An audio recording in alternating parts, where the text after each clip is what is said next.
Meanwhile, just days after President Biden said he was delegating the border issue to the vice president, the White House is now clarifying that Harris is actually going to be focused much more narrowly on conducting diplomacy with Central America. Listen. Vice President of the United States will be helping lead that effort, specifically the root causes, not the border. I don't have an update on her travel, but since you gave me the opportunity, it's important to understand and know that she is focused on addressing root causes in the region. And so travel, I would expect, would be there. The vice president is getting some criticism now from Republicans for not yet traveling to the border herself or even speaking much about the issue publicly this week. Now, as the White House is doubling down on blaming President Trump for this current crisis. Tom Homan is the former acting ICE director under President Trump, and he joins us from Donna, Texas. Tom, thanks so much for taking time out of this trip. I want to hear all about it, but quick question for you first about Vice President Kamala Harris. The White House is now putting a lot of time and energy into clarifying exactly what her role is going to be. They say she's going to conduct diplomacy with the Northern Triangle countries and Mexico. Listen to this editorial from the New York Post. They say Biden and company's only real priority is to do absolutely nothing to secure the border. After that, they've got nothing but confusion, including over who's in charge of the crisis, if anyone is. So, Tom, what's your take on this? What's your perspective about who's overseeing this? Well, look, I think the best thing that could happen to us is that Kamala Harris has nothing to do with this. Look, this is the same senator who compared ICE to the KKK. She has wrote legislation to reward illegal behavior, those who come to the country illegally. She supports sanctuary cities. She vilified the Border Patrol and said they mistreated migrants during the last surge. You know, so it's obvious that she's the wrong person to be doing this. If they want someone to address this crisis, what the president should be doing is talking to the chief patrol agent of the United States Border Patrol, who has dealt with this his whole career. Let him do what he needs to do. Let him actually enforce laws of this country, and let him, change the policies he needs to get this border back secure. Tom, who do you think is the right person to sort of oversee everything at the very big macro level here? We know that Customs and Border Patrol plays a big part, as does now in this administration HHS. Is there a single government official that you think is best positioned to manage and oversee everything and report directly to President Biden?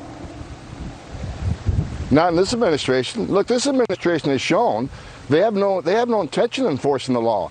Under the Trump administration, we secured the border.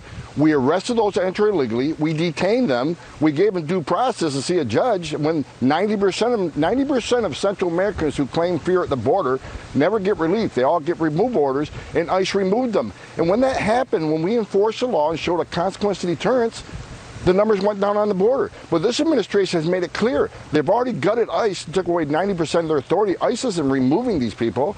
And the Border Patrol, instead of having an enforcement posture, Border Patrol stations are now welcoming centers, and they're being instructed to release these people into the U.S. with COVID, sometimes with COVID, as quick as possible. Detention is not an option. Enforcement is no longer an option under this administration. So you're there right now with this delegation of 17 Republican lawmakers. Tell us your impressions from being on the ground so far, and tell us the main differences you see, Tom, between now, today, and the last time you were at this spot on the border. Well, under the Obama administration, we had another family surge, and we stopped it. We stopped it, like I said earlier, by enforcing the laws of this country. And now I started my career in the Border Patrol back in 1984, so I spent my entire career on immigration enforcement. I can tell you the first night I was here, I went out into a place called La Jolla, and within 10 minutes I see a group of about 80 family units being detained by the Border Patrol, and within the next 10 minutes another 7 come up, another 8 come up. It was almost like that movie The Field of Dreams. Instead of coming out of the corn, they were coming out of the brush, turning themselves over to the Border Patrol. Within 10 minutes they had 100 family units in custody. Then I saw some activity about a half mile down the dirt road. I went down there, and there's another 100 in custody, women and children. And let me say what the most important thing I saw.